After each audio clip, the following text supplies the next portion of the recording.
القاهرة تقدم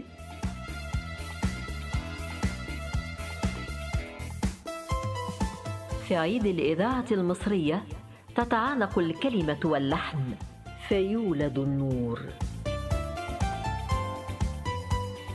فهي المسامر والصديق، وهي المعلم والرفيق.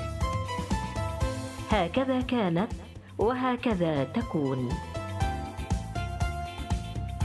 هي في عيونهم. معكم اليوم أحلام أبو نوارة.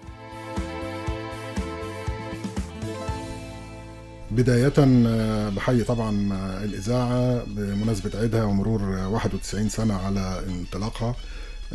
الحقيقة أن الإذاعة لها عندي خصوصية، إن يعني برغم من دلوقتي كل التطورات والتكنولوجيا، لكن إحنا تربى وجداننا في الأساس على الإذاعة اللي هي بتعتمد فقط على الصوت وعلى الإلقاء وإلقاء الممثل بدون ما يكون في صورة، بدون ما يعني تنطبق الصورة مع الكلمة فتؤثر فينا الحركة أو الألوان أو غيره.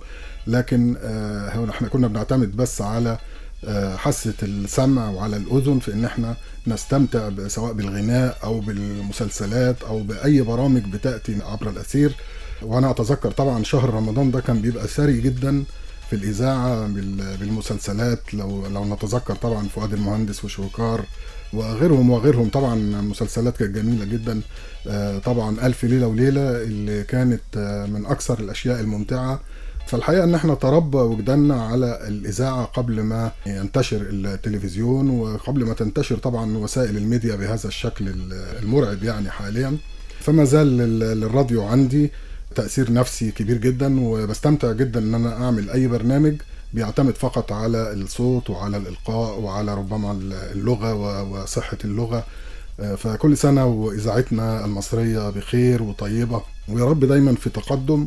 دائما بنشوف برامج أحسن وأحسن، ودائما في التجديد، ودائما في الإبداع في كافة مجالات الحياة. بنشوف موضوعات كثيرة جدا رغم دلوقتي التكنولوجيا والنت ووسائل التواصل الاجتماعي والتلفزيون والأعداد الرهيبة من القنوات، لكن ما زال الواحد في كثير من الأحيان يفتح الراديو ويستمتع بأغنية لأم كلثوم، بأغنية لعبد الحليم. يعني كنا زمان الواحد يطفي النور ويسمع يستمتع ويقعد في البلكونة كده مع كوباية الشاي أو فنجان القهوة، ويقعد يستمتع للأغنية ويستمتع للمسلسل ويستمتع للقضايا اللي كانت بتعرض زي أغرب القضايا. الحقيقة حاجات جميلة جدا الواحد ما زالت يعني محفورة في ذهنه حتى اليوم.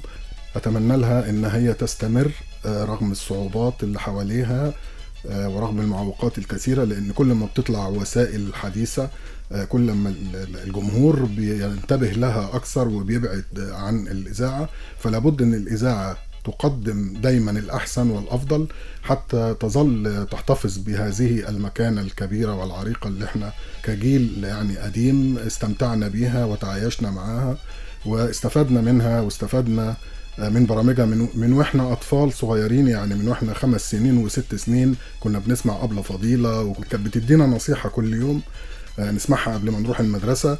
فتعلمنا ازاي نحب بعض، ازاي الواحد يحافظ على نفسه، ازاي يختار اصحابه، ازاي يخرج من مأزق ما.